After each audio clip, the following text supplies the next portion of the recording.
자, 솔로몬이 죽고 난 이후에 그의 아들 르호보암이 왕이 되었어요. 그래서 온 이스라엘이 르호보암을 왕으로 세우기 위해 왕이긴 했지만 뭐 즉위식이라고 해야 될까요? 그것을 하기 위해 세겜이라는 곳에 모였습니다. 그리고 그것에서 백성들이 세금 좀 깎아달라고 요청을 해요. 왜냐하면 솔로몬이 성전도 지었고 왕궁도 지었고 또 군사력 강화 등 많은 재정을 충당하기 위해서 무거운 세금을 부과했기 때문입니다. 성전하고 솔로몬의 왕궁을 짓는 것만 해도 거의 20년이었거든요.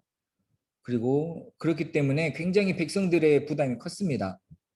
그때 솔로몬을 모셨던 신하들이 르호보암에게 백성들에게 세금을 낮춰달라고 조언을 합니다. 그러면 백성들이 당신의 말을 잘 들을 거라고 조언을 하죠. 그런데 이 르호보암이 이 원로들의 조언을 무시해요. 그리고 자기하고 같이 자란 친구들, 나이도 어린 고만한 친구들 의견만 듣습니다. 친구들이 하는 말이 무엇이냐면 초반이 기선을 뺏기면 안 된다라는 말을 하죠. 이 말을 제가 어디서 많이 들어봤는가 했더니 제가 막 결혼할 때쯤에 제 친구들이 저한테 많이 했던 말이에요. 절대 기선을 뺏기면 안 된다. 근데 그 말은 옳지 않았던 것 같아요. 네. 그래서 르호보암의 친구들도 그 말을 해요. 그래서 지금 세금을 깎아주면 더 말을 안 들을 것이다라고 하죠. 네, 그래서 세금을 더 높이려고 합니다. 그래서 어떻게 됩니까? 북쪽의 열 지파가 여로보암을 중심으로 따로 나라를 세워버려요. 그들이 했지만 이것은 결국 솔로몬 시대에 잘못한 것에 대한 하나님의 심판이었습니다. 그래서 하나님의 예언대로 유다 지파와 베냐민 지파만 르호보암을 따라요. 이렇게 이스라엘은 120년 만에 남유다와 북이스라엘로 분열되었습니다.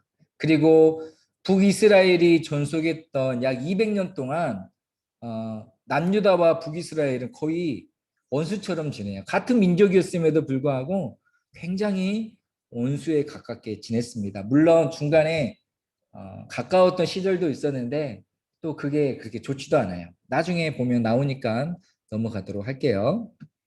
자, 이제 북이스라엘은 열 지파로 구성되어서 남유다보다 훨씬 크잖아요. 10대 2니까 5배나 세력이 커요. 근데 남유다에는 북이스라엘에게는 없는 것이 있었어요. 그것이 무엇이냐면 바로 성전이었습니다.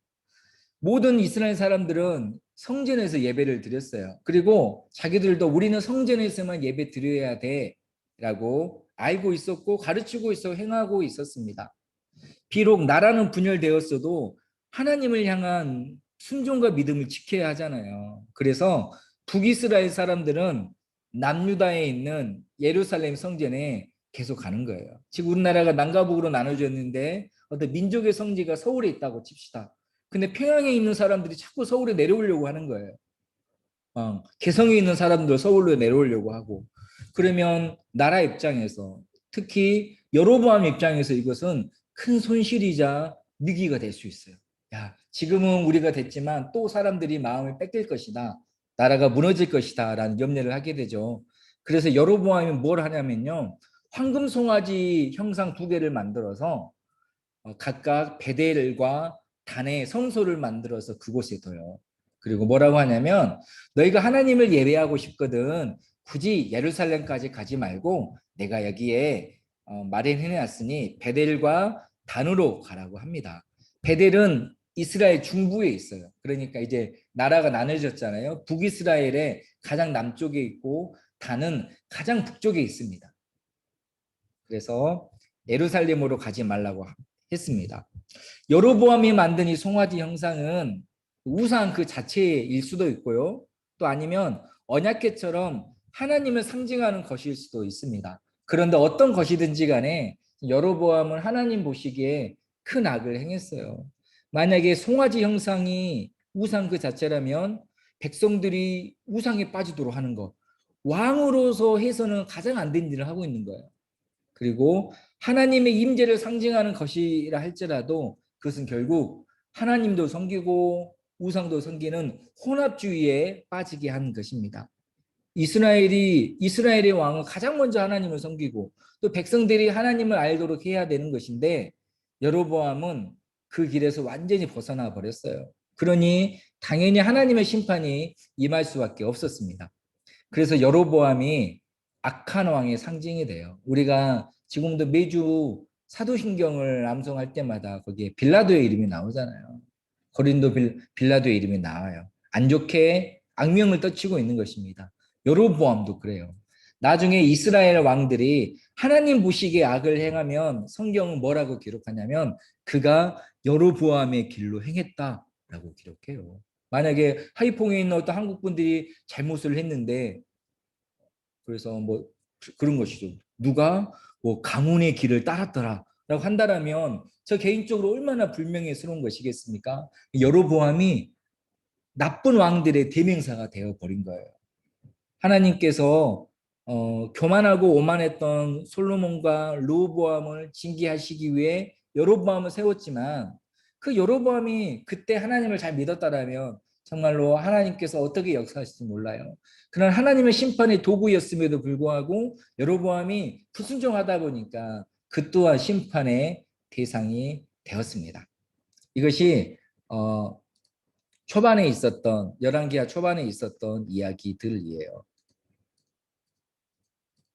자, 이렇게 이제 남유다와 북이스라엘로 나눠지게 됐습니다. 북이스라엘에는 여로보암을 포함해서 왕이 19명이나 있었어요. 남유다는 르호보암을 포함해서 20명이 있었습니다. 두 왕국이 가까이 있다 보니까 서로 교차되는 일도 많고 사건들도 많아요. 근데 이것을 같이 다루다 보면 너무 복잡해서 제가 그냥 북이스라엘하고 남유다를 따로 떼어서 그냥 일괄적으로 한번 간단히 설명해 보도록 하겠습니다. 자, 북이스라엘의 왕들이 있는데 왕조가 몇 개 있었는 줄 아세요? 208년밖에 안 되는데 왕조가 8번이나 바뀌어요. 쿠데타가 8번 일어난 거죠. 그리고 왕조가 9개가 있어요. 평균 20년 조금 넘어요. 어떤 데는 일주일 만에 3일인가? 만에 끝나기도 하고 또 긴 왕조는 한 5대까지 갔던 왕조들도 있습니다. 자, 어떤 게 있는지 한번 볼게요. 자, 여로보암은 말했던 것처럼 10지파의 수장이 되었는데 우상 숭배의 죄를 범하도록 했습니다. 근데 사실 이것은 여로보암만의 잘못은 아니에요. 여로보암이 가장 큰 잘못을 했지만 백성들이 또 그것을 받아들이거든요. 그래도 되나 보다. 또 어쩌면 아유 잘 됐다 가기 싫었는데 했을 수도 있어요. 항상 죄라는 것은 이렇게 쿵짝이 맞아서 일어나는 것 같아요. 그래서 여로보암이 죽고 나서 아들 나답이 왕이 돼요. 근데 이 나답이 바사라는 사람에 의해서 암살을 당합니다. 그리고 여로보암의 모든 후손들도 죽임을 당해요. 금방 끝나버렸어요. 그리고 바사가 여로보암 왕조를 끝내고 왕이 되었는데 이 역시 여로보암의 길을 걷어요. 즉 우상 숭배를 하고 우상 숭배를 장려했습니다.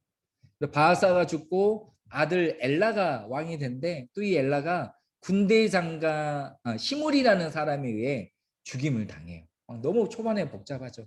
그리고 시므리가 얼마 가지 않아서 군 사령관인 오므리에게 죽임을 당합니다. 이 오므리라는 사람이 그 역시 여로보암의 길을 따라서 신앙적으로 하나님 보시기 약했지만 정치적으로는 혼란을 끝내고 국가적인 안정을 가져와요. 왜냐하면 거의 4대, 5대 동안 이어지거든요. 그리고 이 오므리라는 사람이 뭘 하냐면 북이스라엘의 수도를 사마리아로 정해요. 그러나 오므리는 그 전에 모든 사람들보다 더욱 악하게 행하였습니다. 오므리의 아들이 누구냐면 아합이라는 사람이에요. 혹시 아합을 알고 계신가요? 북이스라엘의 역대 왕 중 가장 악한 왕입니다. 그리고 이 아합의 사악함은 아버지 오므리를 능가해요. 이 아합이 여로보암의 길을 따랐어요. 우상 숭배. 그뿐만 아니라 페니키아의 공주였던 이세벨과 결혼을 해요.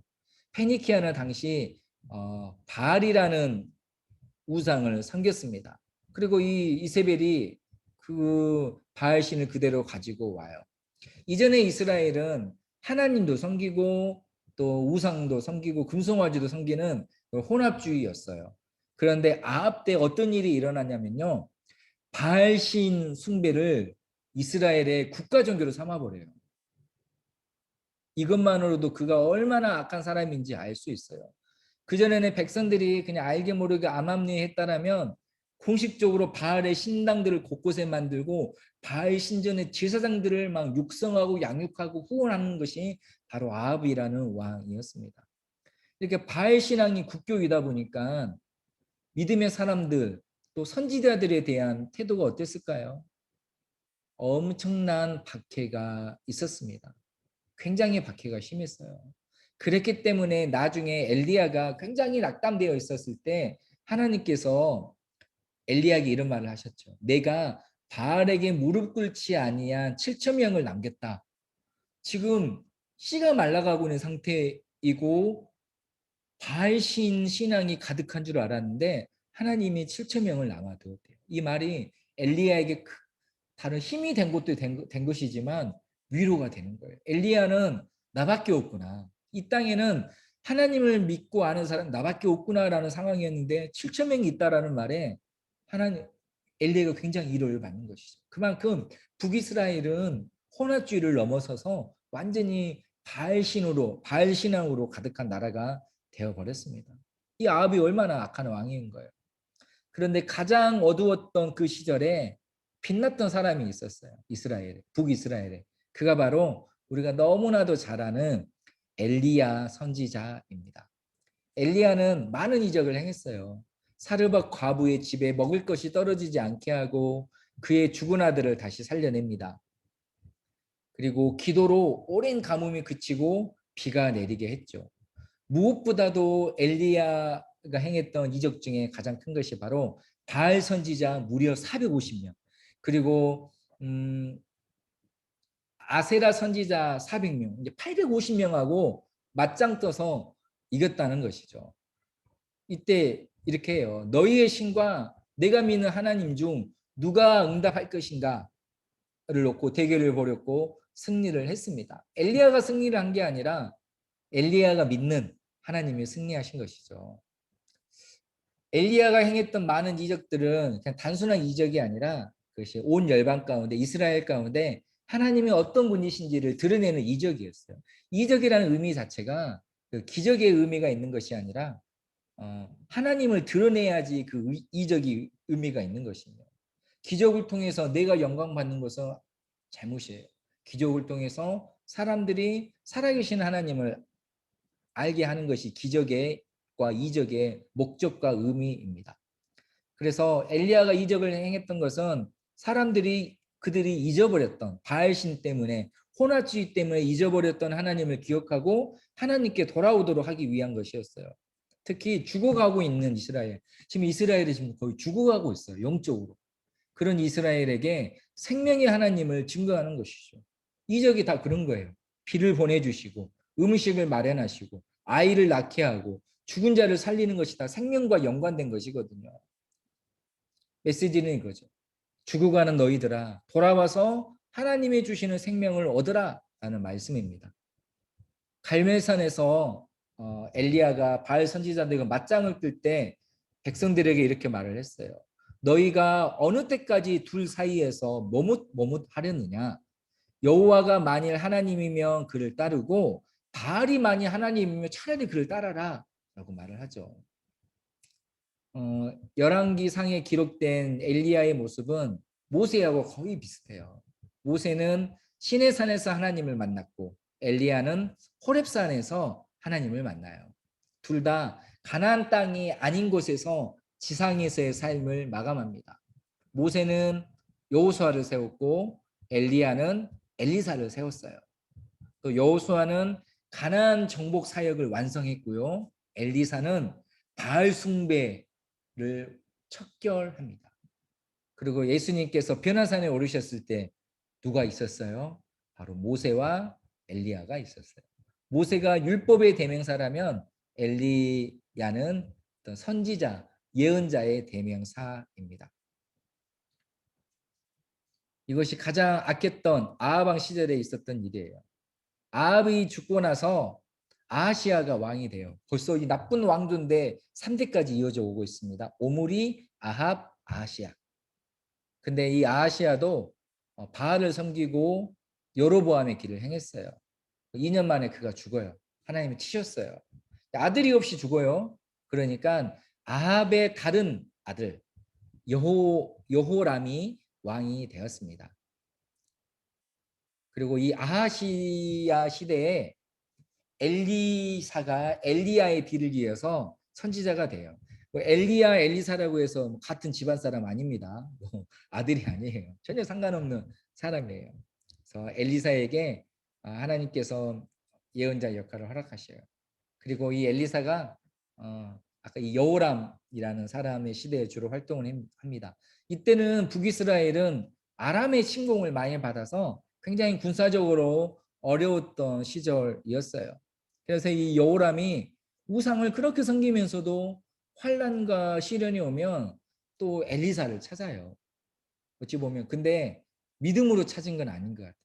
용하다는 점쟁이 찾은 느낌으로 여호사 엘리사가 참 용험하다더라라고 하는 것이죠. 여전히 혼합주의적인 것이 있어요. 엘리사 역시 엘리야와 비슷해요. 생명의 하나님을 증거해요. 수냄 여인의 집에 기름이 떨어지지 않게 하고 아들을 낳게 하고 죽은 아들을 살리고 또 아람 장군 나만의 나병까지도 고쳐요.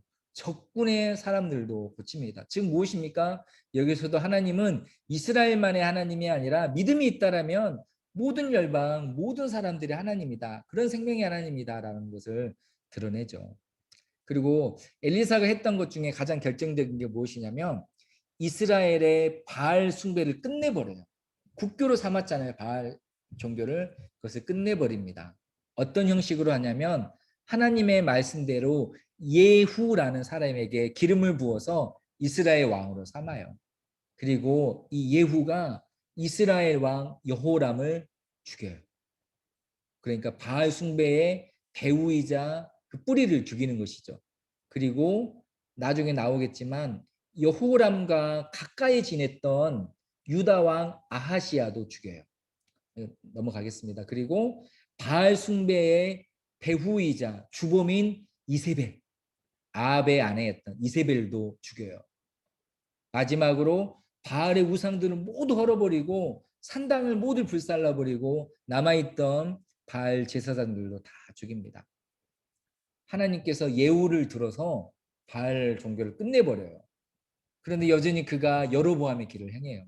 베델과 단에 있는 금송아지 숭배에서는 떠나지 않아요. 하나님의 율법을 지키기는 했는데 전심으로 지키지는 않았어요.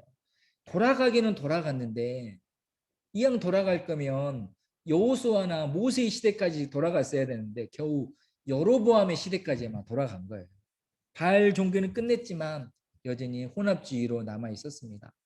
그런데 이런 모습이 우리도 그런 것 같아요.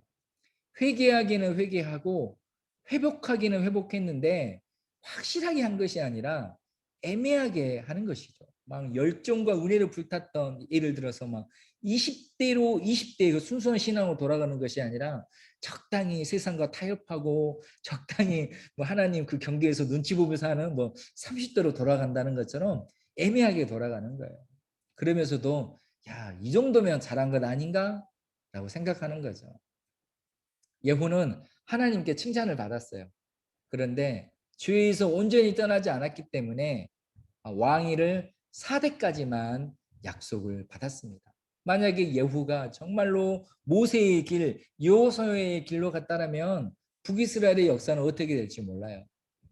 그래서 그러나 그가 완전히 돌아가지는 않았기 때문에 4대까지만 왕위를 약속받았습니다. 그래도 이스라엘, 북이스라엘 상황을 보면 4대만 해도 굉장히 잘한 거예요.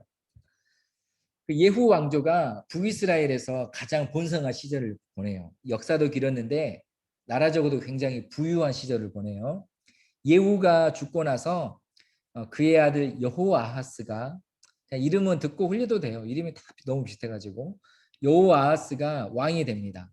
근데 그 역시 여로보암의 길을 걸어가고 아람이라는 나라에 굉장히 시달려요.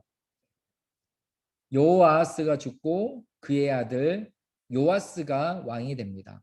또 요아스 역시 여로보암의 길을 걷다가 죽죠. 그리고 요아스 왕 시절에 엘리사가 죽습니다. 요아스가 죽고 나서 그의 아들 여로보암이 왕이 돼요. 동명이인이잖아요. 이인이에요. 여로보암. 그래서 흔히 그냥 여로보암 2세라고 합니다. 이 사람이 무려 41년을 통치를 해요. 그리고 이때 이스라엘이 겉으로는 가장 번성해요. 경제적으로 굉장히 무역을 잘해가지고 번성하고요. 지리적으로도 솔로몬 시대의 땅을 다 회복을 해요. 왜냐하면 이때 아수르가 좀 약해져가지고 힘이 없을 때라 그때를 틈타가지고 잃어버렸던 땅을 다 회복을 합니다. 솔로몬 그래서 근데 그것조차도 그가 잘해서 얻은 것은 아니고 하나님께서 예후에게 약속하셨던 은혜 가운데 그가 얻은 것입니다. 하지만 안타깝게도 여로보암 역시 여로보암 1세의 길을 걷다가 죽게 돼요. 그리고 여로보암의 아들 자 보세요. 이제 여로보암까지 4대가 됐어요. 하나님의 약속하신 대로 예후 왕조가 끝이 날 거예요. 여로보암의 아들 스가랴가 왕이 되긴 하는데 6개월 만에 죽임을 당해요. 하나님의 말씀에 그대로 이루어진 것이죠. 살룸이라는 사람에게 죽임을 당했는데 살룸이 왕이 되었지만 그가 한 달 만에 죽어요. 또 문하임이 반란을 일으키죠. 나라가 어때요? 너무 콩가루인 것 같아요. 그리고 문하임이 왕이 돼서 10년을 다스립니다. 그리고 이때 성경에 열왕기상에 아수르가 등장을 해요. 아수르라는 이름이. 그리고 아수르가 이스라엘을 공격합니다. 그래서 문하임이 제발 좀 살려주세요 하면서 재물을 엄청난 많은 재물을 줘서 돌려보내요. 그리고 그의 아들 부가야가 왕이 되는데 2년 만에 또 죽죠. 왜냐하면 누가 죽이냐면 베가라는 사람이 죽여요. 저도 막 보다 보니까 너무 많이 죽고 죽여가지고 베가가 부가야를 죽이고 왕이 됩니다. 그리고 이때는 아수르가 굉장히 강할 때예요. 그래서 이미 이스라엘의 북쪽하고 동쪽 땅을 다 점령해 버렸어요. 이스라엘 나라가 겨우 연명은 하고 있는데 쪼그라들어서 작은 나라가 되어 버렸어요. 백성들은 포로로 다 끌려갔고 이제 나라가 간당간당합니다. 위기 때 호세아라는 사람이 베가를 죽여요. 호세아가 북이스라엘의 마지막 왕이 됩니다. 북이스라엘은 사실상 이미 아수르의 속국이 되었어요. 그리고 조공을 바치고 있었습니다. 그러다가 이제 호세아가 애굽하고 가까이 지내기 시작해요. 그리고 아수르에게 조공을 바치지 않겠다라고 합니다. 결국 어떻게 됩니까? 아수르에 의해서 BC 722년에 멸망하고 말았습니다. 그리고 이제 백성들이 아수르는 굉장히 역사적인 기록으로 보면 굉장히 잔인한 사람들이었어요. 공포로 사람들을 통치했습니다. 어떤 시범 케이스를 잡아가지고 굉장히 잔혹하게 사람들과 마을과 나라를 파괴해 버렸어요. 그래서 주변 나라들이 무서워서 아수르에게 반항하지 못하도록. 그래서 이 사람들 어떻게 하냐면 포로로 다 끌고 갔어요. 민족 동화 정책을 펼쳤는데요. 이스라엘 사람들을 다 아수르의 여러 영토로 끌고 와서 흩어버려요. 그리고 이제 아수르 사람이나 여러 민족들을 이스라엘을 데려와서 그 빈자리에 살도록 했습니다. 거기에서 모든 것이 섞이고 혼합되어 버렸어요. 혈통도 신앙도 모든 것이 다 섞였습니다. 그 남아있던 이스라엘 사람들과 이주해온 아수르 사람들 가운데 어떤 대대적인 어떤 혼혈, 대대적인 혼합이 이루어져요. 거기서 생겨난 민족이 누구냐면 바로 사마리아 사람들입니다.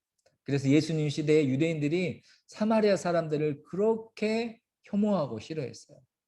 모든 것이 섞여 그냥 피가 섞여 혈통이 섞인 것을 넘어서 신앙이 완전히 오염되었다라고 생각했기 때문입니다. 그때 갑자기 예수님 시대에 갑자기 미워한 게 아니라 이미 이 시대 때부터 사마리아인들을 경멸하고 차별했고 미워했습니다. 이것이 하나님을 떠난 자들에 대한 심판의 결과였습니다. 북이스라엘이 이렇게 208년 만에 여로보암의 길만 걷다가 망해버렸어요. 아합 왕조 때는 굉장히 바알 신앙을 국교로 삼을 정도로 타락했던 것입니다. 그렇다면 이것을 보고 있었던 남유다는 과연 여기에서 교훈을 얻을 수 있었을까요? 자, 남유다의 왕들에 대해서 한번 보도록 하겠습니다. 자, 남유다에는 20명의 왕이 있었어요. 북이스라엘은 왕조가 9개나 있었잖아요. 근데 남유다에는 20명의 왕이 있었는데 왕조는 딱 다윗의 왕조 하나만 존재했습니다.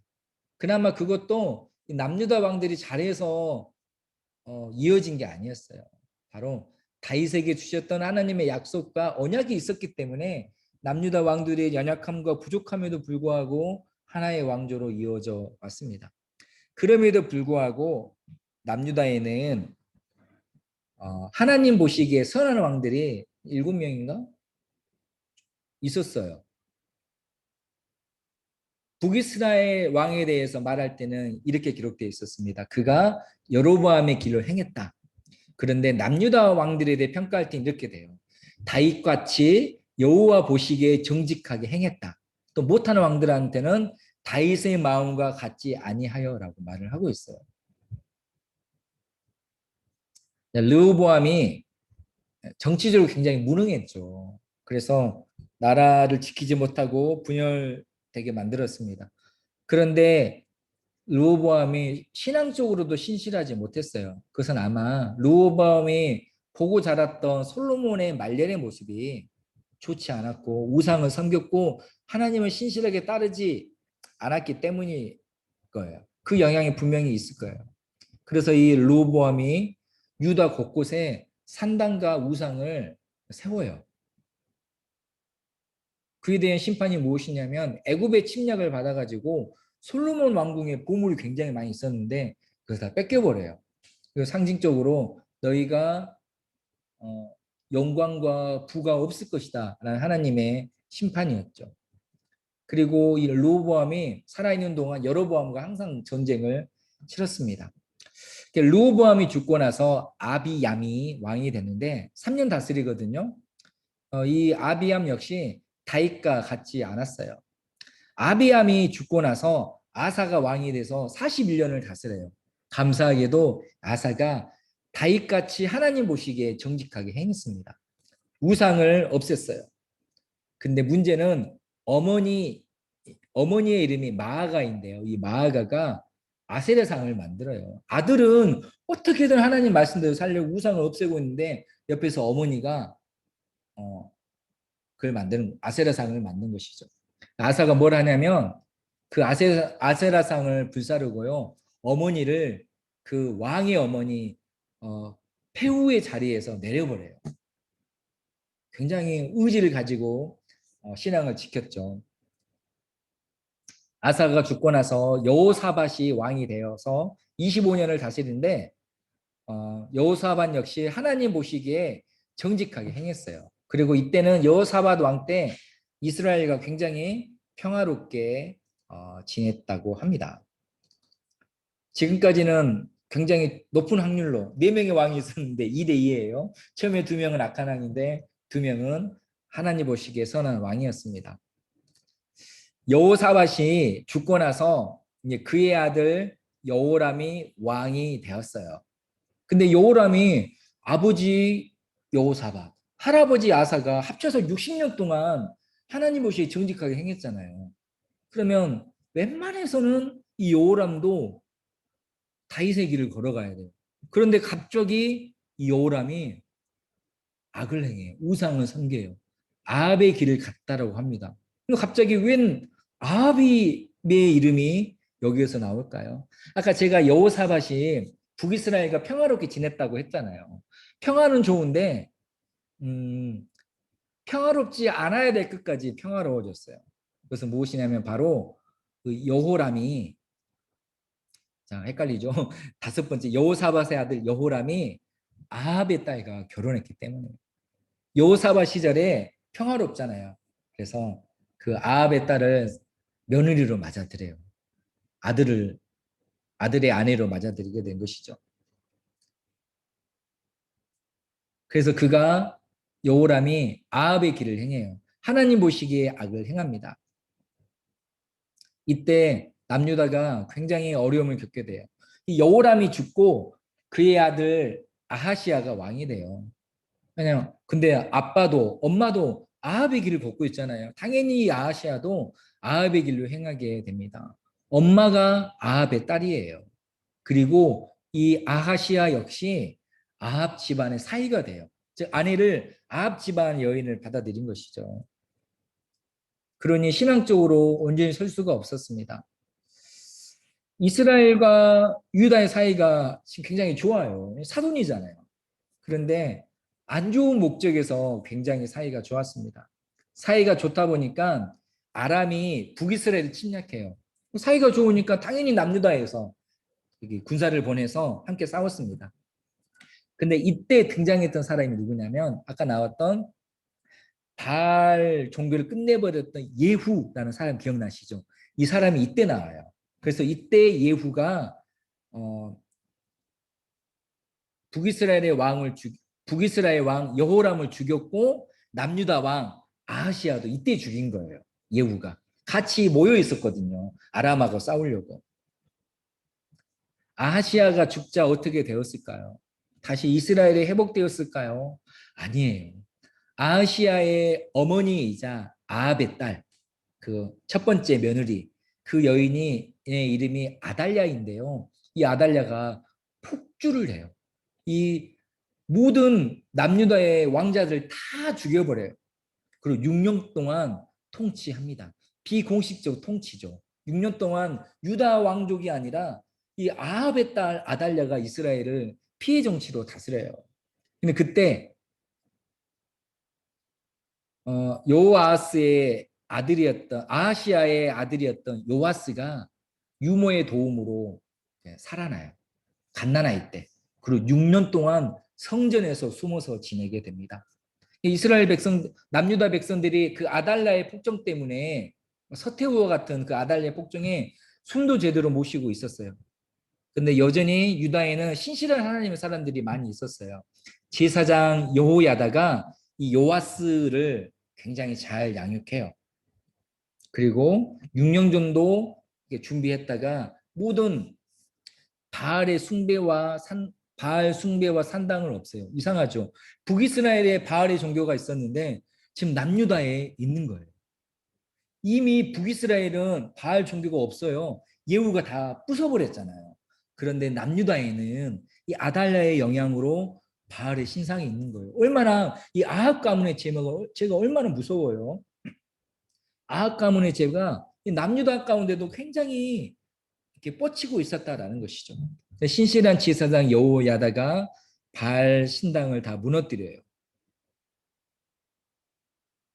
그리고 요아스가 7살 때 그를 왕으로 세웁니다.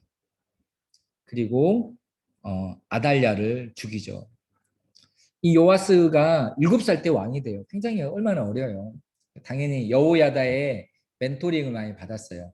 제사장 여호야다가 살아 있었을 때 그가 다윗의 길을 걸어요. 근데 여호야다가 죽고 나니까 그가 조금 잘못을 하기도 합니다. 그리고 성전을 보수하는데 굉장히 관심이 많았던 왕이었어요. 그래서 그런지 요아스가 나중에는 부하들에 의해 죽임을 당해요. 근데 북이스라엘 같으면 그 부하들이 왕조를 세웠겠지만 남유다는 그러지 못하고 이 부하들이 또 죽임을 당해요. 요아스가 죽고 나서 아들 아마샤가 왕이 됩니다. 아마샤는 좋은 왕이었어요. 그래서 자기 아버지를 죽인 사람들을 죽여요. 복수를 한 것이죠. 그리고 에돔과의 전쟁에서도 이겨요. 이거는 굉장히 남유다 입장에서는 좋은 일이에요. 왜냐하면 지금까지 남유다는 나라가 나눠진 대로 두 지파밖에 안 되잖아요. 힘이 없어서 이리 치이고 저리 치이고 했어요. 또 북이스라엘한테 굉장히 항상 무시당하고 뭐랄까요? 굉장히 약한 나라였어요. 근데 에돔과 전쟁에서 승리하니까 좀 자신감이 생겨요. 그래서 북이스라엘과 전쟁을 합니다. 용감하게. 근데 처절하게 피하고 말아요. 이 이스라엘이 에루살렘까지 와가지고 왕궁의 보물을 빼앗아 가고요. 유다 백성들을 포로로 끌고 가버려요. 이 영향이 남아 있어서 아마샤는 백성들에게 인기가 없었어요. 그래서 나중에 백성들이 반란을 일으켰고 죽임을 당합니다. 그리고 아마샤가 죽고 백성들이 아사랴를 왕으로 세워요. 차이가 뭐냐면 그전에는 왕이 죽으면 아들이 그냥 왕이 됐어요. 이번에는 백성들이 이 아사랴를 왕으로 세워요. 백성들이. 이전의 왕들은 아이들이 자연스럽게 왕이 됐는데 좀 다른 것이죠. 아마샤의 통치에 불만이 있었던 거예요. 그리고 이 아사랴 역시 백성들과 동조했거나 아니면 거절할 수 없는 상태였을 것입니다. 이 아사랴는 하나님 보시기에 정직했지만 또 그 역시 산당을 제거하지는 않아서 나중에 이렇게 나병으로 하나님이 치시죠. 문둥병으로. 그래서 아들 요담과 함께 통치를 합니다. 또 아사랴가 죽고 나서 요담이 왕이 되었고 그도 정직했지만 산당은 제거하지 않아요. 네. 요담이 죽고 나서 아들 아하스가 왕이 됩니다. 이 아하스라는 왕이 좀 특이해요. 이는 다윗의 길을 걸어가지 않고 적극적으로 우상을 섬겼어요. 스스로 아수르의 속국이 돼요. 그냥 우리나라를 드십시오. 라고 속국이 됩니다. 그리고 아수르를 롤 모델로 삼아요. 왜냐하면 아수르가 가장 강한 나라잖아요. 그래서 한 번은 이 아하스가 아수르의 수도인 다메섹에서 정상회담을 합니다. 그리고 아수르의 다메섹의 그 신전의 재단을 보고 굉장히 감탄을 해요. 그래서 그것을 그려가지고 자기 예루살렘 제사장에 보내요. 그리고 이것하고 똑같이 재단을 만들어라. 예루살렘 성전을 우상을 섬기는 다메섹 스타일로 바꾸려고 했습니다.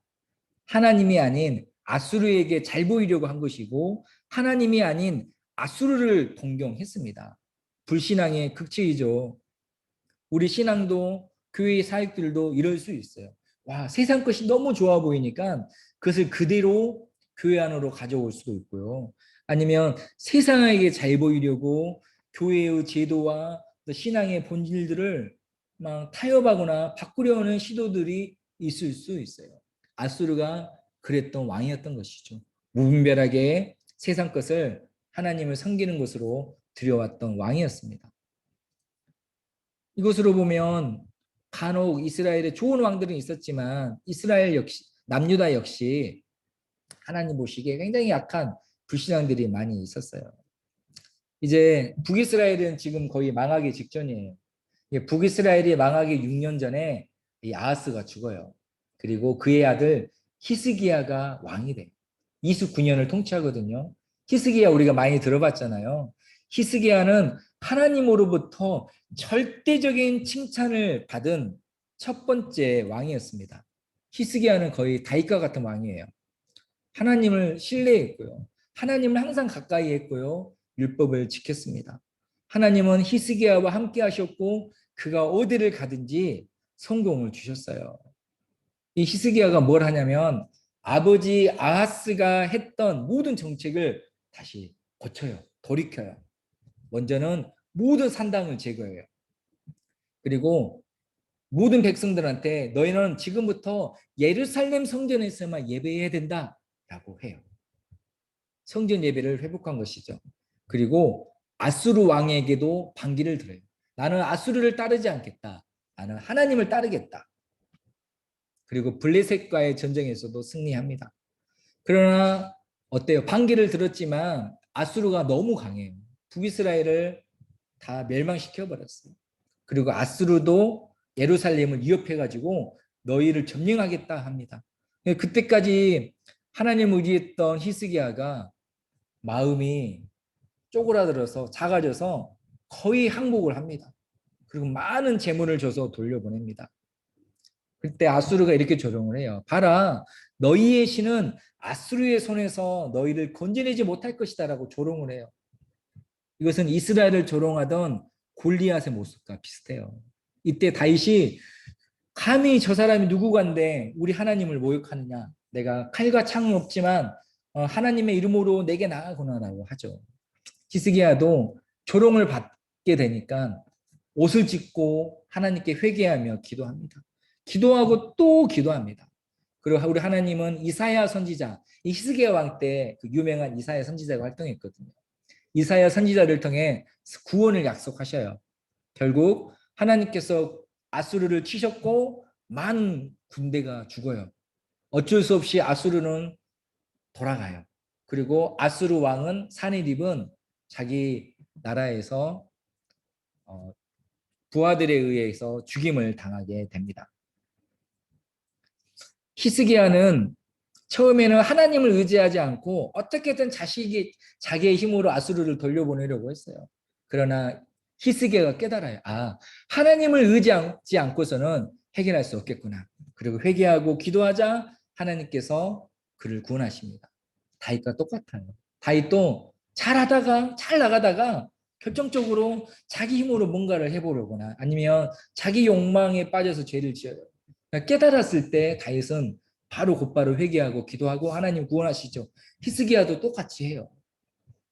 어찌 보면 우리가 가장 실제적으로 우리 역시 아무리 노력해도 아직 죄를 지을 수밖에 없는 연약한 사람들이기 때문에 실제적으로 우리가 가장 닮아야 될 사람들이 있다면 바로 다윗과 그리고 히스기야인 것이죠.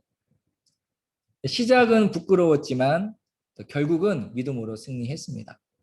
히스기야가 죽고 나서 므낫세가 왕이 돼요. 히스기야가 정말 훌륭한 사람이잖아요. 근데 이 므낫세가요, 이런 나쁜 왕이 없어요. 성경에 뭐라고 되어 있냐면 지금까지 이스라엘과 유다 왕들이 지은 모든 죄를 다 지어요. 예를 들어서 A 왕이 그러니까 어떤 왕이 1번 죄를 짓고 다른 왕이 2번 죄를 지었고 다른 왕이 3번 죄를 지었다면 이 므낫세는 1, 2, 3번 다 지어요. 종합 세트입니다. 하나님께서 이스라엘 자손 앞에서 멸하신 여러 민족보다 더 심하다고 성경에 기록되어 있어요. 그리고 그가 무지한 자를 많이 흘려요. 그 세월이 무려 55년이 돼요. 결정적으로 유다 왕조가 망한 이유를 제공한 왕이 바로 이 므낫세입니다. 이 죄악이 너무 커서 하나님께서 유다 왕조를 멸망시키기로 결정을 하십니다. 히스기야는 정말로 훌륭한 왕인데 어떻게 이 왕에서 므낫세가 나왔는지. 무려 이제 55년 동안 다스리지만 그도 역시 죽게 됩니다. 므낫세가 죽고 나서 그의 아들 아몬이 왕이 돼요. 2년 동안 통치하는데 아버지랑 크게 다를 바가 없었습니다. 그래서 부하들이 그를 죽여요. 아마도 므낫세가 너무 강했고 피해 통치를 했기 때문에 백성들이 어떻게 꼼짝을 못했던 것 같아요. 아몬이 왕이 되니까 그래도 좀 덜 무섭잖아요. 그래서 2년 만에 그를 끌어내리고 아몬의 아들 요시야를 왕으로 삼아요. 요시야가 그때 8살이었습니다. 요시야는 다윗의 버금가는 선한 왕이었어요. 히스기야와 더불어서 칭찬만 받았던 엄청 극찬을 받았던 왕이에요. 이 요시야는 좌로나 우로나 치우치지 않았고 율법을 행했습니다. 다 그런 것은 아니지만 아까 요아스 왕, 갓난아기 때 겨우 살아났다가 7살 때 왕이 된 요아스 왕이나 8살 때 왕이 된 요시야 왕은 그를 잘 돌봐주고 키워줬던 멘토들이 있었기 때문에 좋은 왕이 되었어요. 여기서도 보면 저 다음 세대의 교육에 대해 한번 생각해 볼 수 있는 지점이기도 합니다. 아무튼 요시야는 성전을 굉장히 잘 돌봤어요. 성전을 사랑했고 잘 고쳤고 잘 보수를 했어요. 한 번은 성전을 수리하던 중에 성전에서 책을 하나 발견해요. 그 책이 무엇이냐면 바로 짜잔, 신명기예요. 우리는 지금 신명기를 보고 있으니까 다 내려온 것처럼 생각하지만 신명기가 없었던 시절이 굉장히 오래 몇백 년의 세월이 있었어요. 그리고 요시야 왕 시절에 신명기를 발견을 해요. 신명기의 주제가 뭔가요? 계속 반복하잖아요. 하나님 말씀에 순종하면 복, 불순종하면 저주이죠. 요시야가 이 신명기서를 보고 지금 이스라엘이 고통받고 있는 이유를 분명히 알게 돼요. 지금 고통받고 있는 이유는 아수르가 강해서도 아니고 애굽이 강해서도 아니고 우리나라가 약해서도 아니다라는 것을 확실히 알아요. 그 이유는 무엇이냐면 바로 하나님의 말씀을 저버린 우리 잘못이다라는 깨닫습니다. 그래서 요시아는 자기 백성들이 하나님께 돌아오도록 하기 위해 할 수 있는 모든 것을 해요. 대대적인 종교 개혁을 합니다. 우상을 철저히 제거해요. 백성들이 율법 앞에서 율법을 지키겠다라는 맹세를 하도록 해요. 그리고 더 나아가서 지금 이미 망해버린 북이스라엘 땅에 있는 산당도 파괴해요. 산당이 베델하고 단에 있었잖아요. 베델은 남쪽, 단은 북쪽이니까 북쪽은 이미 아수르 한복판이라 못 가요. 그런데 베델은 유다 국경과 가깝잖아요. 그래서 이미 망해버린 이스라엘 땅에 있는 그 산당에까지 가가지고 그 산당을 파괴할 정도로 굉장히 의지를 가지고 종교개혁을 했습니다. 그리고 중요한 한 가지, 사사시대 이후 거의 뭐 300년이 뭡니까? 거의 뭐 4, 500년 동안 만에 처음으로 유월절을 대대적으로 지켜요. 그 전에 유대인들이 이스라엘이 유월절의 은혜도 잊어버렸어요. 애굽으로부터 구원하신 하나님의 은혜, 사망으로부터 구원한 어린 양의 보혈을 잊어버렸어요. 그걸 잊어버리니까 돌아가려고 해도 예후처럼 겨우 조금 돌아가고 조금 돌아가고 하는 것. 그러나 말씀이 있으니까, 온전한 말씀이 있으니까 하나님께로 온전히 돌아갈 수 있는 거예요. 선한 왕이었지만 진짜로 잘 돌아갈 수 있었어요. 이러므로 말씀이 없으면 백성이 방자에 행하고 묵시가 있어야만 살 수 있다는 걸 다시 한번 알게 돼요. 우리가 하나님 말씀대로 살려고 노력할지라도 그 노력은 오래 이어지지 않을 거예요. 우리가 예배에 모이기로 힘쓰지 않고 말씀을 배우기에 힘쓰지 않으면 그래도 우리가 살아왔던 신앙의 세월이 있기 때문에 좀 걸어가겠지만 우리는 또 쉽게 넘어지고 돌아가다가 조금밖에 못 따라갈 거예요. 말씀이 있어야만 온전히 돌아갈 수 있다는 것을 이 요시야 왕의 사례를 통해서 분명히 알 수 있습니다. 이렇게 요시야 왕의 시절에 정말로 대대적인 회복이 일어나요. 그러나 그럼에도 불구하고 하나님은 진노를 거두지 않으셨어요. 물론 요시야 왕에게는 복을 주셨고 그때는 이스라엘이 평온했지만 왕조 자체에 대한 심판을 거두지 않았어요. 므낫세의 죄가 너무나도 크고 깊었기 때문입니다. 이때 애굽이 아수르와 이렇게 그때 그 당시 이미 이스라엘은 애굽하고 아수르 사이에 샌드위치처럼 끼어 있었어요. 너무나 약했죠. 그래서 애굽이 아수르를 치려고 이제 지나갑니다. 이스라엘을. 근데 근데 왕 입장에서 다른 나라 군대가 우리나라 앞마당을 지나간다는 걸 지켜볼 수가 없잖아요. 요시아가 출전을 해서 전투 중에 그곳에서 죽게 되었습니다. 이곳으로 해서 사실 이스라엘의 마지막 황금기, 중흥기가 끝나버려요. 이제는 남아있는 유다의 시절은 이제 망하게 되는 것만 남았습니다. 요시아가 죽고 여호아하스가 왕이 돼요. 근데 그가 3개월밖에 통치를 못해요. 왜냐하면 이미 남유다는 애굽의 영향력 아래에 있어요. 요시아 왕이 죽었잖아요. 전투 중에. 그래서 애굽이 유다를 점령해요. 그리고 여호아하스를 폐위시켜 버려요. 대신 요시야의 다른 아들 엘리야김을 꼭두각시 왕으로 세워요. 마치 일제가 우리나라의 저기 왕족들을 좌지우지했던 것처럼. 그리고 엘리야김의 이름도 여호야김으로 바꿔버려요. 얼마나 치욕스러웠겠어요. 그리고 엄청난 조공을 부과합니다. 여호야김이 11년을 다스리죠. 근데 여호야김이 좀 교훈을 얻어야 되는데 악을 행해요. 당시 아수르는 지는 해예요. 바빌론이 뜨는 해였어요. 그리고 바빌론이 와가지고 아수르를 정복하고 애굽도 몰아냈습니다. 이제 유다는 바빌론의 영향 아래에 있어요. 그래서 이 여호야김이 바빌론을 바짝 엎드려서 3년 동안 잘 섬기다가 반기를 듭니다.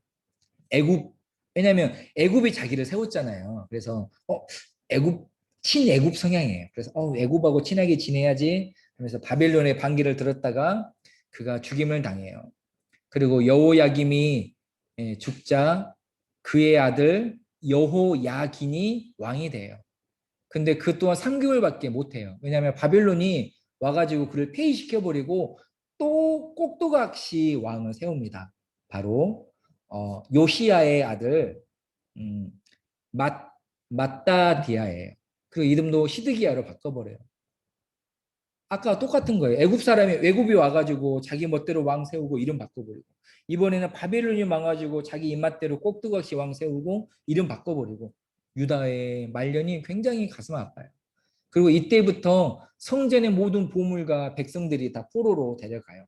이미 바벨론 포로 시기가 시작된 것입니다. 이때에 어, 다니엘이나 어떤 에스겔과 같은 사람들이 포로로 끌려가요. 1차적으로 많이 끌려가게 됩니다. 그리고 마지막 왕이었던 시드기야가 11년 동안 다스리는데 이 시드기야도 또 바벨론에게 반역을 일으키고 애굽의 도움을 받으려고 해요. 결국 바벨론이 저것들 안 되겠네 그냥 두면 그래서 그때 586년에 예루살렘과 성전과 왕궁과 모든 것이 파괴되고 수많은 사람들이 포로로 끌려갑니다. 성전이 파괴되는 BC 586년으로 유다 왕조가 공식적으로 멸망합니다.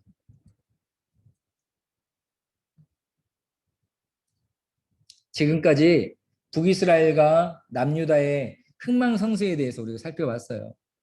이것은 조선왕조 실록과 같은 한 나라나 한 민족의 역사가 아니에요. 열왕기는 어때요? 왕들의 업적을 기념하지 않아요. 그들이 잘한 것들을 나열하지 않아요. 그들의 실수와 허물을 미화하거나 감추지도 않아요. 두 왕국이 망한 이유는 아수르나 바벨론이나 애굽 때문이 아니에요. 그 이유는 무엇이에요? 하나님 말씀에 불순종했기 때문이에요. 남유다가 하나의 왕조로 이어져 내려온 것은 그들이 훌륭함이나 신실함 때문이 아니에요. 하나님의 약속과 언약 때문이에요. 사실 남유다는 북이스라엘에 비하면 굉장히 작고 약했어요. 그래도 그럼에도 불구하고 그들의 나라가 거의 150년 더 이어져 왔던 것은 그래도 그 과정 가운데 선한 왕들이 있었기 때문에 심판이 연기되었을 뿐이지 완전히 해소되지는 않았어요. 열왕기에서 가장 두드러진 악은 무엇입니까? 우상숭배 그리고 혼합주의였어요. 반면에 하나님께 칭찬을 받은 왕들이 뭐였어요? 그들은 다 하나같이 우상을 제거하고 하나님을 신뢰했어요. 하나님께서 지금 우리를 칭찬하신다라면 뭐 때문에 칭찬하실까요? 그것은 우리가 하나님 대신 붙잡고 있었던 우상, 옛날처럼 바알 신이나 아세라 신상을 만들지 않겠지만 하나님이 아닌 우리가 의지하고 있는 것이 있다면 그것이 우상이죠. 우리가 그것을 의지하지 않고 하나님을 의지하고 바라본다라면 그것이 우리가 칭찬받는 이유일 것입니다. 열왕기를 보면서 알게 되는 것이 바로 이것이에요. 하나님이 우리의 참된 왕이시며 통치자라는 사실입니다. 남유다 북이스라엘 통합에서 39명의 왕들이 이스라엘을 지키지 못했어요. 두 나라를 멸망시켰던 아수르와 바벨론도 지금은 없어지고 말았어요. 하나님만이 영원하시며 지금도 살아계시는 참된 왕이십니다. 히스기야나 요시야와 같은 훌륭한 왕일지라도 완전하지 않아요. 그들이 우리에게 롤모델이 될 수도 있겠지만 결국 그 선한 왕들이 가리키고 있는 하나님이 우리의 목적이자 이유인 것이죠. 이렇게 하나님이 선택하신 이스라엘이 망했어요. 성전이 무너져 버렸어요. 그러면 이제 끝일까요? 하나님의 구원 역사와 계획은 숲으로 돌아간 것일까요? 그렇지 않죠. 구속사의 관점으로 보면 전혀 끝이 아니고 실패도 아닙니다. 이것을 보여주는 것이 그리고 이것을 담고 있는 것이 바로 예언서예요. 예언서는 구약성경 뒤쪽에 다 몰려 있지만 역사적으로는 열왕기 상하 시대 곳곳에 예언서 선지자들이 활동을 했고 그들이 예언서를 기록했습니다. 엘리야나 엘리사 같은 선지자들은 예언서를 남기지 않았어요. 그러나 이사야나 많은 선지자들이 예언서를 남겼습니다. 구약의 예언서는 총 17권이에요. 이 중에서 북이스라엘 남왕국이 분열되어 있던 시절에 기록된 예언서가 7권입니다. 오늘 시간에는 말미에는 그 7권에 대해서만 참 간단하게 아주 간단하게 나눠볼게요. 열왕기는 왕도 중요 인물이지만 선지자들도 굉장히 중요한 사람들입니다. 예언자들의 메시지는 간단히 말하면 이거예요. 너희가 고난과 어려움을 겪을 때 또는 교만하여 악을 행할 때 회개하고 하나님께 돌아오라. 현재의 이스라엘에 대한 말씀이었습니다. 회개를 촉구하는 말씀이고, 그리고 망했거나 망하기 직전일 때 하나님께서 회복할 것이다. 미래의 이스라엘에 대한 말씀이에요. 현재와 미래에 대한 두 가지 메시지입니다. 실제로 선지자들의 예언을 듣고 왕들이 회개하거나 하나님을 찾으면 심판은 취소되거나 연기되었습니다. 이 분열 시대에 7명의 선지자가 활동을 해요. 오바댜, 요나, 아모스, 호세야, 요엘, 미가, 이사야입니다. 이 중에 선교사는 2명이에요. 우리식으로 하면 오바댜와 요나예요. 요나는 아수르의 수도인 니느웨, 그리고 오바댜는 에돔이라는 나라에서 활동을 했습니다. 그리고 아모스와 호세야는 북이스라엘, 또 요엘과 미가, 이사야는 남유다에서 활동을 했어요. 특히 아모스, 호세야, 미가, 이사야는 같은 시기에 활동을 했습니다. 비슷한 시기에. 이때는 남유다로는 히스기야 왕 때고요. 북이스라엘은 거의 이제 망하기 전후입니다. 저 신대원 다닐 때 이렇게 아모사미로 배웠거든요. 시험에 나온다고. 아모사미. 아모스, 호세야, 이사야, 미가. 아모사미. 네, 그래요. 자, 7명에 대해 간단히 살펴볼게요. 자, 오바댜는 어느 사람인지 배경은 알 수 없고요. 연대는 유다가 망하기 직전인 587년경입니다. 대상은 에돔이라는 나라예요. 에돔은 야곱의 형이었던 에서의 후손이었죠. 그래서 이 형제 나라이고 이웃 나라예요. 근데 이 에돔이 굉장히 이스라엘을 많이 괴롭혔어요. 또 실제적으로 괴롭혔고 이스라엘이 어려움을 당하면 그것을 즐거워했던 했습니다. 그것 때문에 하나님의 심판을 받았어요. 그래서 에돔은 이방을 대표하고 이스라엘은 하나님의 백성을 대표합니다. 즉 하나님의 심판과 구원에 대한 말씀입니다. 요엘서는 우리가 잘 아시다시피 마지막 날에 내가 나의 영으로 라는 찬양으로 유명하죠. 요엘이 어느 지파 사람인지는 성경에 기록되지 않았어요. 근데 아마 연대는 요아스 왕 시대로 추측해요. 아까 요아스는 아달랴 이후에 갓난아기 때 성전에서 6년 동안 자랐다가 컸던 그 왕이죠. 대상은 유다입니다. 마찬가지예요. 여호와의 날이 이르기 전에 회개해라. 그러면 용서받을 것이다. 그리고 하나님께서 하나님의 영을 모든 사람들에게 부어줄 것이다. 라는 그 약속의 말씀을 주셨습니다. 또 요나는 북이스라엘 스불론 지파 사람이에요. 요나는 언제 사람이냐면 북이스라엘이 가장 강했던 여로보암 2세 때 사람이에요. 또 대상은 니느웨이죠. 아스르의 수도. 요나가 니느웨 가기를 굉장히 싫어했잖아요. 왜냐하면 이스라엘과 사이가 굉장히 안 좋았고 아수르가 굉장히 잔인하게 이스라엘을 공격했고 침략했기 때문입니다. 핵심은 이것이죠. 이방 사람들에 대한 하나님의 관심. 하나님은 이스라엘뿐만 아니라 모든 민족에게 관심이 있고 그들이 구원받기를 원한다. 그리고 이방 사람들일지라도 회개하면 하나님이 구원하시고 심판을 지연시킨다라는 얘기입니다. 그리고 이스라엘이 이방 나라들에 대해서 관심이 하나도 없었어요. 하나님께 선택받은 백성으로서 이방 민족들도 하나님을 알도록 행해야 되는데 이스라엘은 그것을 하지 못했기 때문에 그것에 대한 어떤 비판, 메시지가 담겨 있습니다. 굉장히 요나서는 선교하고 전도하는 교회가 잘 살펴봐야 될 예언서입니다. 자, 아모스서예요. 아모스는 북이스라엘에서 활동을 했습니다. 여로보암 2세 시절이에요. 근데 특이하게도 이 아모스가 북이스라엘 사람이 아니에요. 남유다 사람이에요. 그러니까 남한 사람이 북한 가서 사역하고 있는 거예요. 당시 여로보암 2세 시절은 굉장히 강한 나라잖아요. 경제적으로 번영을 했고요. 정치적으로 안정되어 있었습니다. 그러다 보니 사치를 즐겼고요. 공의와 공정이 없었고 기득권들이 굉장히 불공정하게 부를 독점하고 있었습니다. 이에 대해서 이스라엘에 대한 심판을 선포하고 있습니다. 그리고 너희가 거짓 예배를 드리고 있다. 돈이 많아서 안정되어 있어서 뭐 너희의 성전에서 뭐 하나님을 섬긴다고 하지만 너희는 다 섞였고 오염됐고 거짓됐다라고 말하고 있고요. 또 너희가 하나님의 정의와 공의를 회복해야 된다라는 것이 아모스서의 메시지입니다. 그리고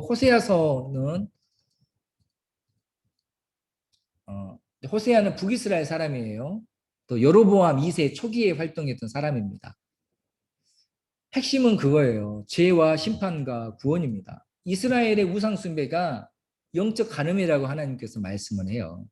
그래서 너희가 나를 믿지 않고 우상을 섬기는 것은 너희가 결혼 생활 중에 간음을 한 것이다. 이것을 상징적으로 보여주시기 위해서 호세아가 아주 부정한 여인인 고멜과 결혼하도록 하죠.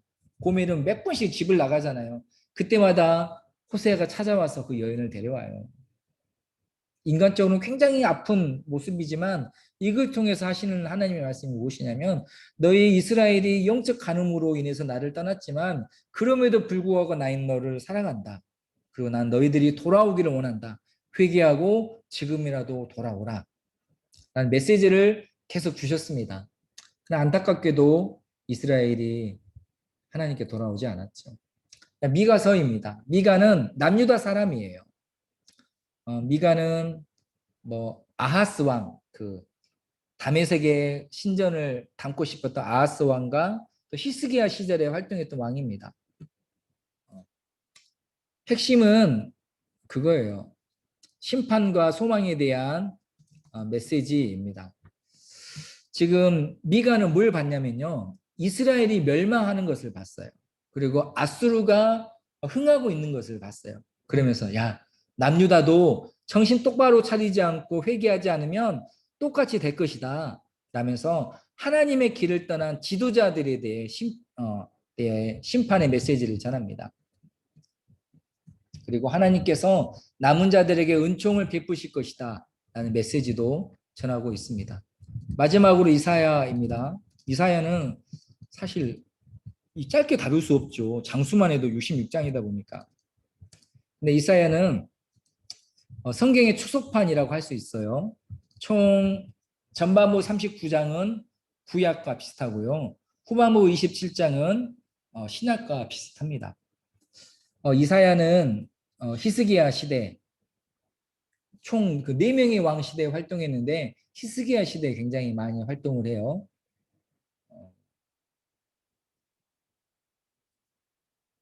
여러 가지 정치적 혼란 중에서 하나님만이 유일한 보호자이시다라는 것을 백성들과 왕에게 선포하고 있습니다.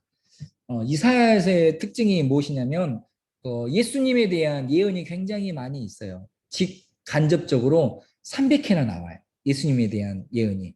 가장 유명한 것이 이사야 53장이죠. 그는 실로 우리의 질고를 지고 예수님이 당하신 고난에 대한 말씀이 53장에 굉장히 많이 예언되어 있습니다. 이처럼 이 왕정 시대를 흘러가고 있는 곳곳에 선지자들이 활동을 했어요. 우리 하나님은 경고하지 않고서 심판하지 않아요. 계속 선지자들을 통해서 회개해라, 회개해라, 회개해라, 돌아오라, 돌아오라, 돌아오라라고 말씀하셨어요. 그런 메시지들이 있었음에도 불구하고 이스라엘과 남유다가 하나님의 길에서 벗어났던 거예요. 마찬가지로 우리에게도 하나님의 말씀이 계속 있습니다. 돌아와라, 회복해라, 의지해라, 소망을 잃지 말아라. 이 코로나 시대에도 하나님께서 주시는 메시지가 우리가 있는 성경 속에서, 예배 속에서, 설교 속에서 많이 있어요. 어찌 보면 메시지의 홍수의 시대일 수도 있겠습니다. 그러나 홍수에도 마실 물이 없는 것이죠. 우리가 그 물을 취하지 않으면, 우리가 그것을 듣지 않으면 아무리 홍수의 시대를 살아도 우리의 갈증은 해결되지 않을 거예요. 어찌 보면 똑같이 우리는 북이스라엘과 남유다의 시대를 살아가고 있습니다. 그리고 똑같이 신실한 사람들이 있고요. 똑같이 하나님의 메시지가 있고 하나님의 뜻대로 살아가는 신실한 사람들이 있고 하나님의 메시지가 있어요. 선택은 우리의 몫이고 우리가 해야 합니다. 이것이 하나님께서 우리에게 주신 자유의지이고 우리가 하나님께 드려야 할 헌신과 결단의 노력인 것이죠. 이것을 보면서 이 시대를 어떻게 살아가야 될지 나를 돌아보고 성찰하고 바라볼 수 있는 우리 시간들이 되었으면 좋겠습니다. 이렇게 오늘까지 해서 남유다와 북이스라엘 두 왕조에 대한 이야기들을 길지 않은 짧은 시간에 압축해서 나눴지만 핵심은 같아요. 신명기의 그 교훈 계속 이어지고 있다는 것을 기억하시고 그것을 바탕으로 북이스라엘과 남유다와 여러 왕들을 바라보고 또 앞으로도 여러 설교 가운데 또 다른 성경 공부 가운데 어떤 뼈대와 어떤 기초로 삼는다라면 큰 유익이 될 거라고 생각을 합니다. 자, 이렇게 오늘 이것으로 오늘 시간을 마치도록 하겠습니다. 이제 두 번밖에 남지 않았어요. 원래 마지막 시간은 다 모여서 공부도 하고 회식도 하려고 그랬는데 다음으로 이거는 신약 개론대로 이렇게 기약을 해야 되지 않을까 싶습니다. 자, 오늘 긴 시간 굉장히 쉽지 않으셨을 텐데 집중해 주셔서 너무나 감사하고요. 또 남은 한 주도 평안하시고 주일날 예배로 함께 뵙도록 하겠습니다. 자, 우리 인사하겠습니다. 안녕히 계세요. 안녕히 계세요. 수고하셨습니다. 감사합니다. 감사합니다. 사랑합니다. 사랑합니다. 수고하셨습니다.